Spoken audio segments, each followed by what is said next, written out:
Agron Llakaj është pa diskutim një nga aktorët e humorit më të mirë në vend. Ato që njohin nga afër aktorin thonë se ai është njeri me shumë vlera dhe gjithmonë është i gatshëm të shtrijë dorën e ndihmës kurdo që ka mundësi. Megjithatë, një keqkuptim i ndodhur mes tij dhe demokratit Ilir Vrenosi, i cili njihet si një person që as nuk shitet dhe as nuk blihet, ka sjellë përplasje dhe replika. Në emisionin e tij, Agron Llakaj publikoi një video të Vrenosit. Kjo video ishte montazh i bërë nga dikush që synonte t'i prishte imazhin Vrenosit.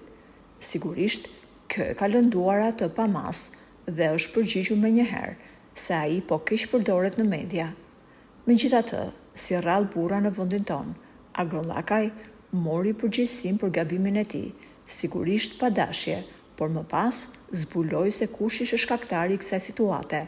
Në një video që shpërndau në rrjetet sociale, Agron Llakaj i kërkoi falje publikisht Vrenosit dhe i tha: "Unë falje ty do të kërkoj edhe sot në emision kur të jem live."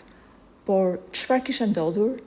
Çdo gjë që kishte ndodhur nuk ishte faji i Agronit, por i gazetarit të tij.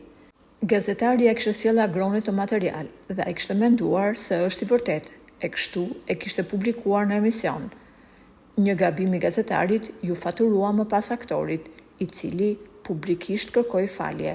Ky reagim u mikprit nga demokrati Vrenosi. Në vendin tonë janë të pakët personat në politikë dhe në art që kanë guximin të kërkojnë falje. Me sa duket, Agron Llakaj bën përjashtim në këtë rast. Faleminderit që na ndiqni. Për më shumë lajme interesante, bëjni subscribe kanalit tonë të YouTube-it.